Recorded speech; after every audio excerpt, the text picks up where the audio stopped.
আসসালামু আলাইকুম। সবার আগে বাছাই করা 10টি আন্তর্জাতিক খবর জানিয়ে দেব। প্রথমেই থাকছে শিরোনাম। তবে তার আগে অনুরোধ থাকবে ভিডিওটিতে একটি লাইক দিবেন।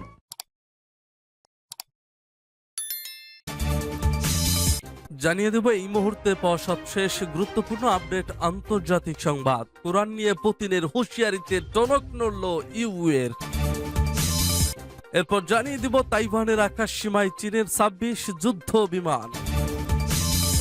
এদিকে ইউক্রেন যুদ্ধ পুতিনের জন্য ধ্বংসাত্মক, সিআইএ প্রধানের ঘোষণা। আরো জানিয়ে দেব ফিলিস্তিনি ক্যাম্পে ইসরায়েলি হামলায় নিহত 3। এদিকে ইউক্রেনের হামলায় চীনের ড্রোন কিনছে রাশিয়া। সর্বশেষ জানিয়ে দেব ইসলাম অবমাননা রোধে সম্মিলিত ব্যবস্থা গ্রহণের আহ্বান জানালো ওয়াইসি। জেদ্দায় এক্সিকিউটিভ কমিটির জরুরি বৈঠক। শুনছিলেন সংবাদ শিরোনাম, এখন বিস্তারিত। তবে তার আগে অনুরোধ থাকবে ভিডিওটিতে একটি লাইক এবং কমেন্টস করে জানিয়ে দিন আজকের এই ভিডিও সম্পর্কে আপনার মূল্যবান মতামত। আর হ্যাঁ বন্ধুরা, অবশ্যই ঝটপট করে এই ভিডিওটি আপনার বন্ধুদের মাঝে শেয়ার করে ছড়িয়ে দিন আর জানিয়ে দিন আপনি কোন জেলা থেকে বা কোথা থেকে আমাদের সংবাদ শুনছেন এবং দেখছেন। কোরআন নিয়ে পুতিনের হুঁশিয়ারিতে টনক নড়ল ইউ এর। সুইডেনে পবিত্র কোরআন অবমাননার ঘটনায় ক্ষোভের আগুনে জ্বলছে মুসলিম বিশ্ব। পবিত্র কোরআন হাতে মুসলিম বিশ্বের নেতাদের নিন্দার মুখে নিজের অবস্থান স্পষ্ট করেছে ইউরোপীয় ইউনিয়ন। কোরআন বা অন্য যে কোনো পবিত্র গ্রন্থের অবমাননাকে আপত্তিকর ও অসম্মানজনক আখ্যা দিয়েছে জোটটি। অন্যদিকে ভবিষ্যতে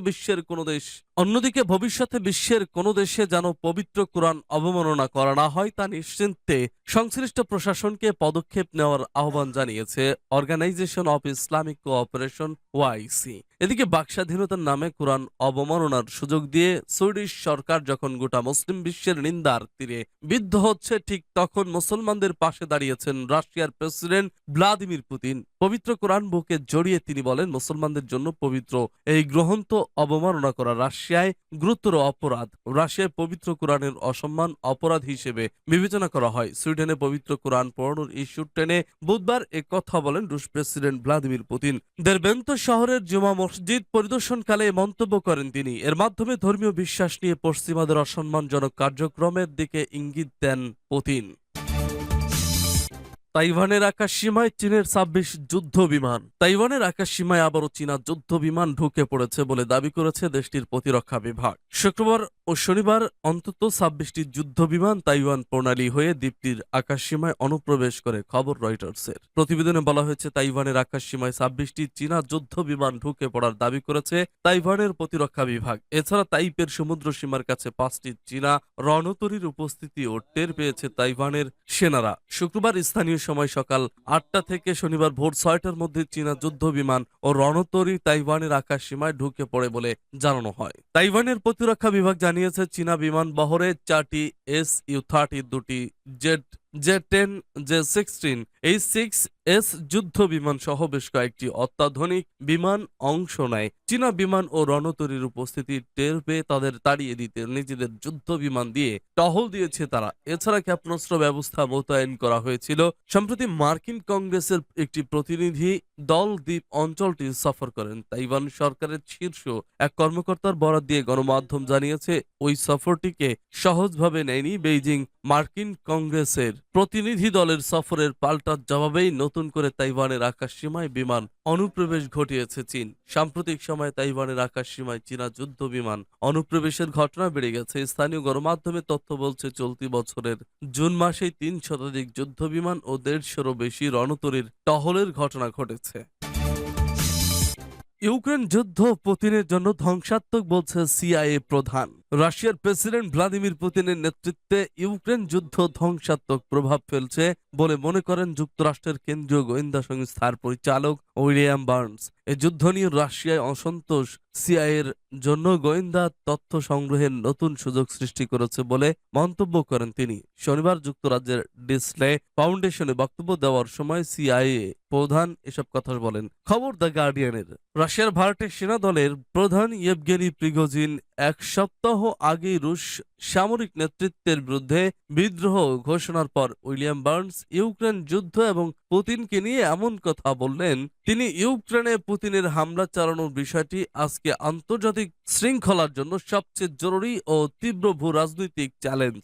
হিসেবে আবির্ভূত হয়েছে বলেও মন্তব্য করেন। বার্নস বলেন, মস্কোর বিরুদ্ধে প্রিগোজিনের ওই সশস্ত্র বিদ্রোহের দিকে সবারই দৃষ্টি নিবদ্ধ ছিল। তার কর্মকাণ্ড পুতিনের যুদ্ধ এবং তার নিজের শাসন ক্ষমতার উপর ধ্বংসাত্মক প্রভাব স্পষ্টতই স্মরণ করিয়ে দিচ্ছে। কেবল প্রিগোজিনের কর্মেই নয়, বরং তার বক্তব্যেও রাশিয়ার ইউক্রেনে আগ্রাসনের যৌক্তিকতার বিরুদ্ধে অভিযোগ আছে। তার এসব কথা কিছু সময় ধরে ঘুরপাক খাবে। এদিকে একটি পোস্ট করা ভিডিওতে মস্কোর নজরদারি এড়িয়ে ডার্ক ওয়েবে কিভাবে সিআইএ এর সঙ্গে যোগাযোগ করতে হবে তার নির্দেশনা দেওয়া হয়েছে। ভিডিওটি প্রথম সপ্তাহে 25 লাখ ভিউ পেয়েছে।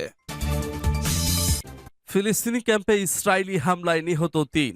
ফিলিস্তিনের উত্তর পশ্চিম তীরের জেনিন ক্যাম্পে ব্যাপক হামলা শুরু করেছে ইসরায়েলি সেনাবাহিনী। চলমান এই হামলায় অন্তত ৩ ফিলিস্তিনি নিহত হয়েছেন, আহত হয়েছেন আরো ১২ জন। ফিলিস্তিনি স্বাস্থ্য মন্ত্রণালয়ের বরাত দিয়ে সোমবার সকালে এক প্রতিবেদনে বিবিসি এ তথ্য জানিয়েছে। প্রতিবেদনে বলা হয়েছে, ইসরায়েলি সেনাবাহিনীর উত্তর পশ্চিম তীরের জেনিন ক্যাম্পে ব্যাপক হামলা শুরু করেছে।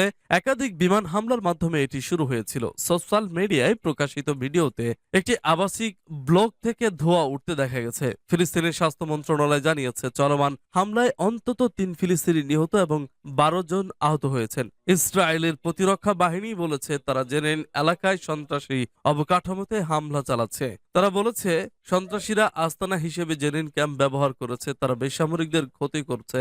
এমন অবস্থায় আমরা নিষ্ক্রিয় থাকব না। হামলা শিকার ব্লকটি একটি সন্ত্রাসী ঘাঁটি ছিল বলে আইডিএফ দাবি করেছে। জেনিন ব্যাটালিয়ন নামে একটি সামরিক গ্রুপের মধ্যে ফিলিস্তিনি গোষ্ঠী ফাতাহ, হামাস এবং ইসলামিক জিহাদের সশস্ত্র লোক রয়েছে। তারা বলেছে, আমরা শেষ নিঃশ্বাস ও বুলেট পর্যন্ত দখলদার বাহিনীর বিরুদ্ধে লড়াই করব এবং আমরা সমস্ত দল ও সামরিক গ্রুপগুলো এক হয়ে কাজ করব। ক্যাম্পের বাসিন্দা আহমেদ জাকি বিবিসিকে বলেছেন, ইসরায়েলি সেনার গাড়ি বহর বেশ কয়েকটি রাস্তা থেকে ক্যাম্পের উপকণ্ঠে প্রবেশ করেছে।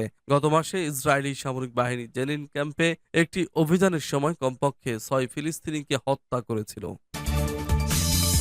ইউক্রেনে হামলায় চীনের ড্রোন কিনছে রাশিয়া।